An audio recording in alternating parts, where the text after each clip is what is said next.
Hello, and welcome to the Mommy Escape Time podcast. I am Lauren, your host, and I have a 1-year-old son. I started this podcast for any mother who might feel alone in their journey through motherhood.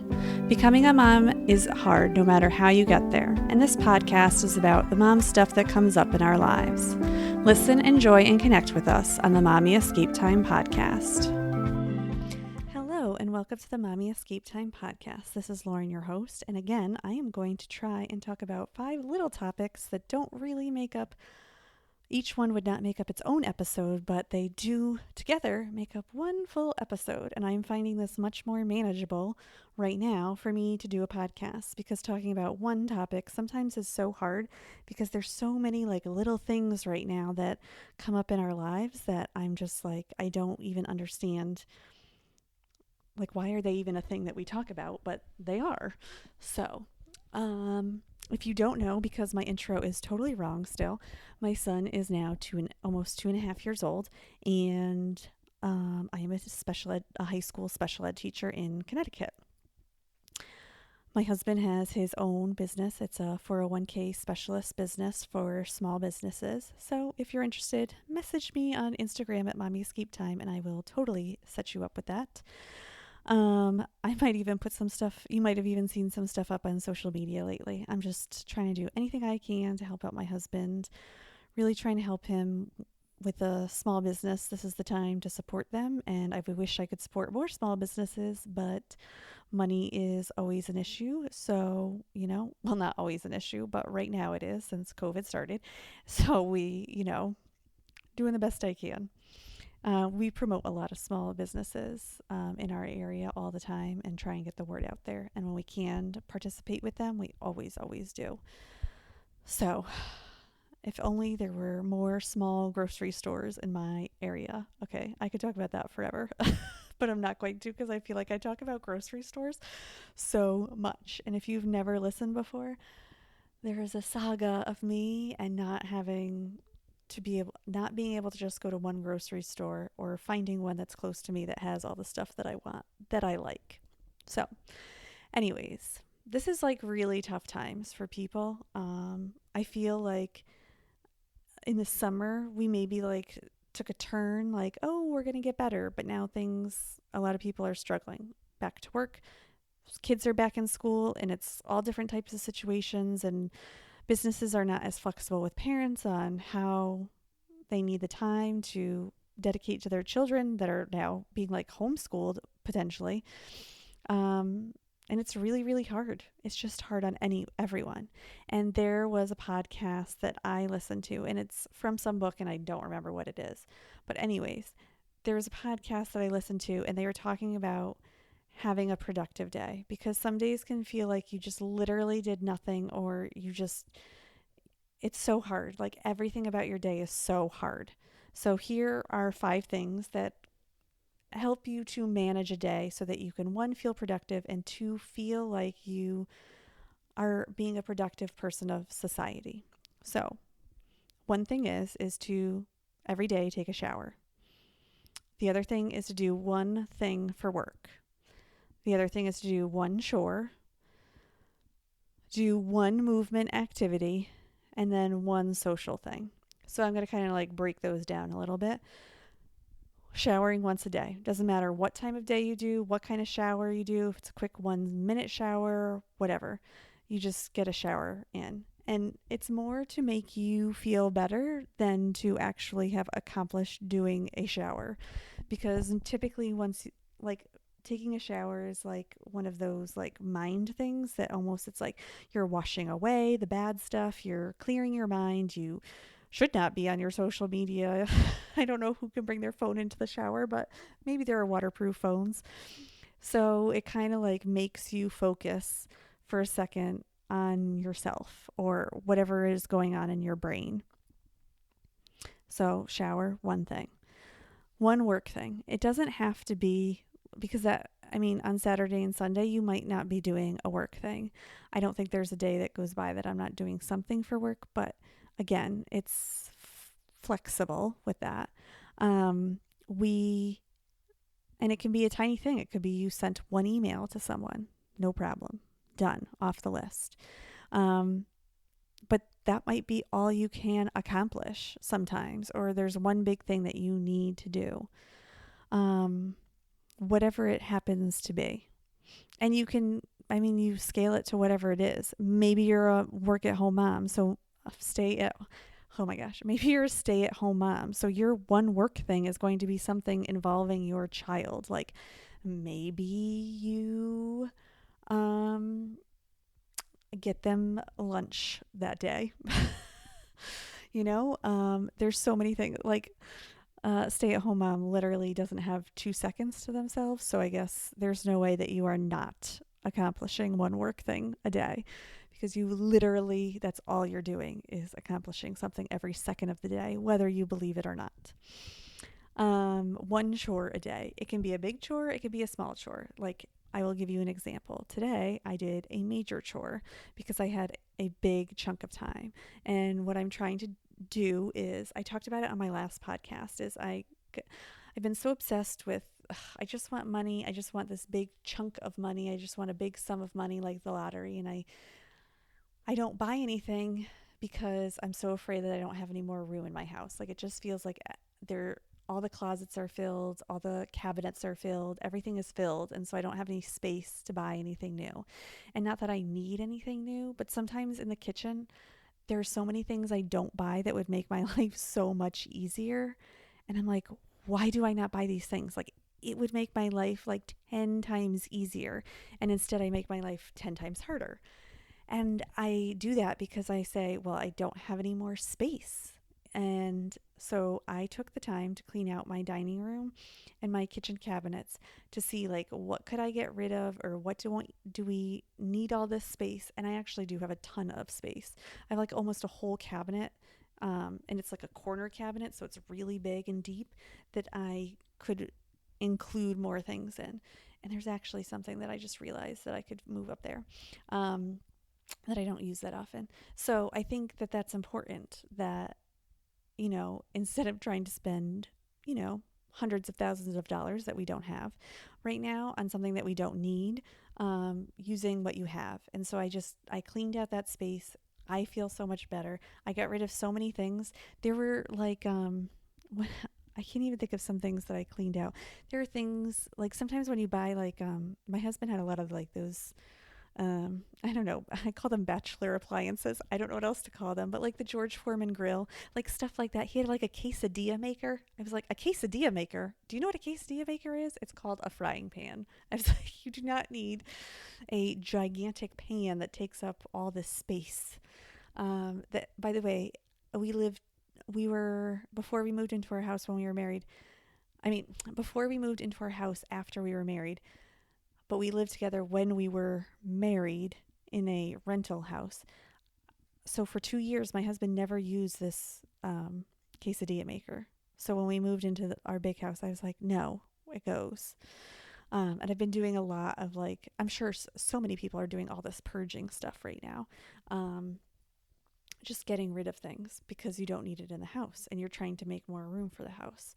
And in my mind, I need more space for stuff for my son. So I don't want to limit what my son is allowed to have because we don't have the space in the house to put things or store things. So I'm working really, really hard on just having things in our house that we actually use. And I've gotten rid of so much stuff in our basement, like so much stuff. I have a whole 2 more bins that I'm trying to get rid of just maternity stuff. So I'm working on that. But those are big projects. A normal chore could just be like, I call a normal chore getting my son's food ready for the next day for daycare. That to me sometimes feels like the biggest chore of the entire world, but it has to get done every day. And so that is the one chore I do. If I don't get to cleaning the bathroom, if I don't get to vacuuming, if I don't get to, who knows what else. We have this big table in the front hall that we use for Christmas decorations. And when we put the Christmas decorations away, it just became this like junk table, and it is like covered with crap. And every week I'm like, oh, this is the week I'm going to clean it. This is the week I'm going to clean it. Well, that was, March 13th, and it is October now. Still not cleaned, but I can guarantee you it's going to be clean by the middle of November when we have to take everything out and get it all set up for Christmas. I don't know where any of that stuff is going to go. Probably all in my office with the luck that I have. So I have to figure out a space for that stuff to go. But again, I haven't done it for 7 months, so it's okay that it's still sitting there. I have a small child, and that's what I focus on instead. Okay, so I've done my shower, my one work thing, my one chore. The next thing is do one movement thing. Again, that could be anything. It could be literally that you go and walk around your house one time. It could be that every hour, if you're working from home, you get up and you walk around your house, or you walk upstairs and walk downstairs. Anything it could be. It could be just any kind of movement thing. This is like the one thing that I don't ever struggle with. I have a small child. It's not like I can sit around all day. So I'm always moving. We always go for a walk. We always do something. I try and run. I wake up every morning super early so I can do a workout. Okay, so movement could be hard, could be not hard. The hardest thing that I find is doing one social thing. And of course, this can be open to interpretation however you want. So, one social thing could be you text someone that you don't normally text, or you call someone that you don't normally call. I really struggle with this. I hate calling people on the phone. I think it is the most annoying thing on the planet. I just heard about this app called Marco Polo, which I might try, where you like send a video to someone and then they respond in a video when they have time. I almost feel like that is a more manageable thing right now. So I don't know. I don't know. I haven't decided what my one social thing is. So these are the five things. Take a shower every day, do one work thing, one chore, one movement break, and one social thing. Now, you don't have to accomplish all five. The goal is to do 4 out of 5 as many days as you possibly can. And that shows that you're having a productive day and that you're, giving some life back to society. I think the being social one, if I had to go out of my way to be social to someone, would be very hard. I can say like, oh, well, I go to work, so I talk to people all day, or I talk to students, or I talk to a parent, or whatnot. But I try not to use something that's in my everyday situation. Like, I kind of feel like that social situation needs to be outside of what you normally would do. So I'm even trying to work on that with my brother. We're trying to do like a FaceTime, or my mom even just do a FaceTime. I'm trying to call. I can't say that every day I would call someone. I mean, the one social thing is going to be the thing that falls off. Like, if I can get 4 out of 5, I think I can do a shower, a work thing, a chore, and a movement break. And I didn't accomplish everything the last week that I tried to do this. I didn't shower one day, and I didn't do something social. It was so funny. On the weekend, I had someone text me Friday night, and I have my phone, so like I don't get any of the text messages like after 9 o'clock at night. And I had two people text me Friday night, and then I did not get another text message until Tuesday morning. That's a really long time to go. And I think that I've just like trained everyone in my life that like I don't want to be bothered on the weekends. Like, I don't want to be on my phone, everything like that. So now I feel weird that I'd be like going social and being like, hi, how are you? Just checking in. How's it going? Blah, blah, blah. Like, ugh, I feel like I work so hard to get people to leave me. I don't want to say leave me alone on the weekends, but I just want to enjoy my time with my family on the weekends, because I felt like we used to have all this time when we were all home. And now that we're all back at work, it just feels like there's not as much time together. So I'm still finding that balance. But at worst comes to worst, I am going to send one text message to someone that I don't normally talk to. Like, it's not about work or about asking a question about something that is silly. So those are the 5 things: shower, one work thing, one chore, one movement break, one thing social, and make your one thing whatever it needs to be. All right. That was only one topic. I guess I probably could have done a full episode on that, but the other ones are maybe not as long. So, one of the things I've really been struggling with is that I really thought in 2021 that we would be going to Disney. And I'm not saying that we are not going to Disney yet, but I think that if I'm going to spend the money on Disney, that everything has to be back to what it was when I had first started planning this trip 2 years ago when I thought we were going. I don't want my son's first trip to be something less than it should be. Um, and I also don't want to put my mom in a, because my mom would be going with us. I don't want to put her in a situation that's not safe for her either. I do think that Disney is probably one of the few, I don't want to say the few businesses, maybe one of the bigger companies that is able to do a lot and maybe take some big pay cuts over their overall big, um, how am I going to say this? For a big company, they are losing money and they are okay with that. However, it's coming at the cost of the people who work for them or who no longer work for them also. So they clearly are making some sort of profit. We just don't know how much. Um, but I don't want my son's first trip to be, I don't want to say mediocre, but just I want to enjoy our first trip and not be worried about can he, like, oh my gosh, did he just run up to someone, or that he's not going to get to go see Mickey because of COVID. So my husband and I have talked a lot about what are some other options, and we do have a lot of other things that we want to do next summer. One of the things that I've been like researching is this place called Diggertown, USA. So Diggertown, USA looks to be like the most amazing place. It is like it's an amusement park still. It's in New Jersey, and it is for like it's like big trucks, like a dump truck or a tractor or things like that. Some of them are ride based, like typical carnival rides, or it's the kids literally get to drive a tractor or they literally get to drive a dump truck. Not a real full size one, but and I think my son would absolutely love that. So we talked about maybe doing that for a few days instead of going to Disney next year.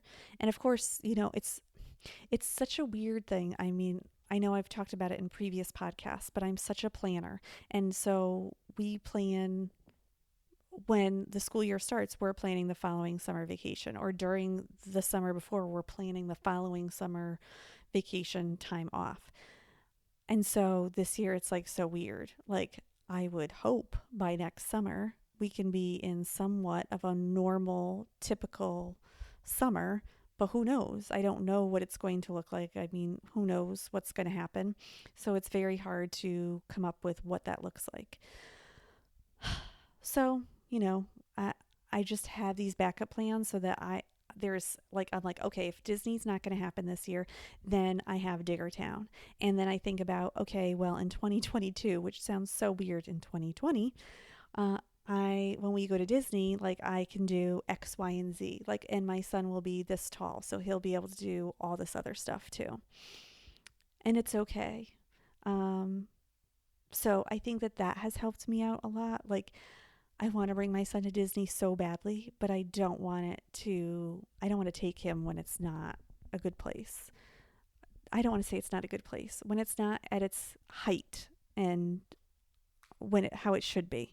So I'm back and forth on what to do. I continue to make payments for our Disney trip for next summer, and worst comes to worst, I would get the money back. So, and then what I would do is I would just book a trip the following summer, and I would just put all that money towards the following summer. I figure, if I have saved the money and put it back into a Disney trip 3 years in a row, I better be able to take some pretty amazing Disney vacation.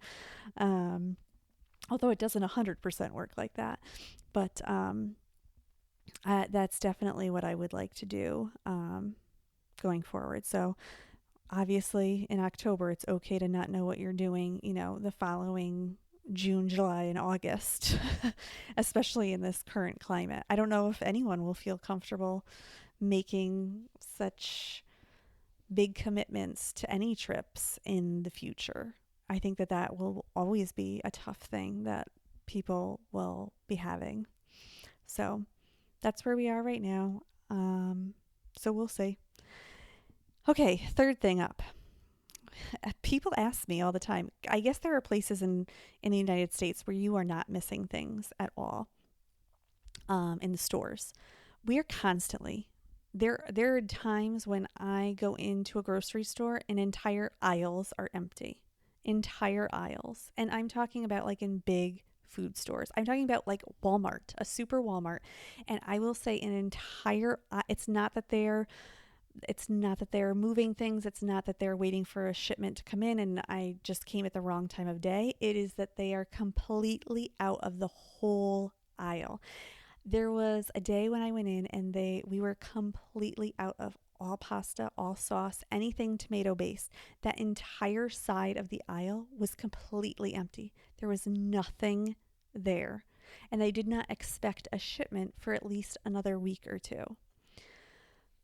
Another frustration that I have going to stores is that there's never a time when I can get everything that I want. So that's uh, right now I'm just going to Walmart because it is just I'm getting 80 to 85%. Before I was getting about 60%. And that's really frustrating when you go to the grocery store and you're like, okay, now I have to do another almost 50% at another store with my child. And it's, we really try and, especially now that I'm back at school, I really try and limit the amount of time I'm out at a store. And yes, I could do the ordering apps. But again, I don't know until the food arrives what's missing. They don't, they will not message you anymore like, oh, we're out of this, so we're going to put this in instead. That is not in my area anymore. It is, you order it, we'll do what we can. You put in if you want substitutes, otherwise you're not getting any, and we will bring you what we have. End of story.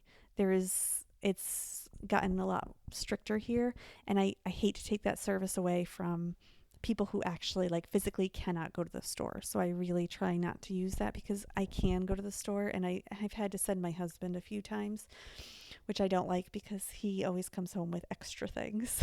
So I try not to do that too. But anyways, so this past week when I went, I made a list of all the things that they don't have. Frozen broccoli. I don't know what is going on in this part of the state or country. Frozen broccoli is by far the hardest thing in the world to find. If you find it, you buy like 6 or 7 bags because you don't know when you're going to see it again. Since March, it has been the hardest thing ever for me to find. And it's so scary going to the grocery store. There are times where I've gone to 4 different ones and no one has it for weeks. So I have done that also. Rice. I have to do the boil rice in a bag because if I don't, I don't know. There's like something missing from my brain about cooking rice that I cannot do it right no matter what I do. So I have to do boil in a bag. So that's what I do. I do boil in a bag rice. Can't find it. Nothing. None of them. So again, frustrating. A weird thing that I can't find are brown eggs. I don't always buy them from the store. I have a lot of friends that have chickens and sell their eggs. So I sometimes buy from them. It's hard because we use a lot of eggs. Like 18 eggs isn't enough for us. So normally it's like 24 eggs. I do typically buy them sometimes at Costco. But again, I don't go to Costco that often, so I can't do that as often as I want. But like 36 eggs in a week and a half, 2 weeks is pretty normal for our family. I don't want to say I do a lot of baking, but I do a lot of things that's like has an egg wash. So it's like I just wasted a whole egg on that. Or I'm trying to think. If I make homemade pasta, that takes like 6 eggs just to make the dough. And then if I'm going to make bread on top of it, then I need an egg wash for the bread. And it just, I do a lot of baking apparently. So we just go through a lot of eggs. So brown eggs I think are better. I don't know why. It makes no difference to me really. I just prefer brown eggs. I don't think there's any difference of a taste whatsoever, but I just prefer brown eggs. Very hard to find right now. So those are the big things right now that I just can't find. Sometimes soy sauce is tough to find sometimes, but I have been able to find it the last couple of times. So that's not really anything. So anyways, if you can find everything when you go to the grocery store, feel very lucky because I have not. And I do not find like exotic things out there. Like I have very basic things that I am looking for, and I still struggle. So I'm very happy for all of you that could find everything that you want at the grocery store. All right, I'm going to tell you this weird story that I have about not like. Okay, so I messaged someone on Instagram. I do a lot of messaging on Instagram because I just connect with a lot of, I don't want to say famous people, but I don't know how else to call them. They're not influencers. I really hate that word influencer.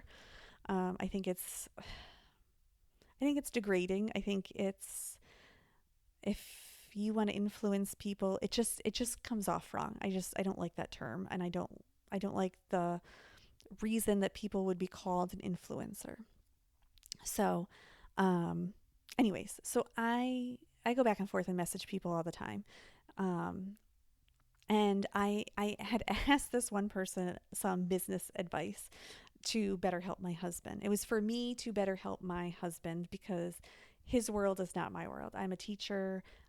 Before that, I worked in restaurants, and so it's just different what my husband does. So I wanted to be productive and help him, and so I was asking her like how that could best fit in. And I was asking her some questions based on 401ks.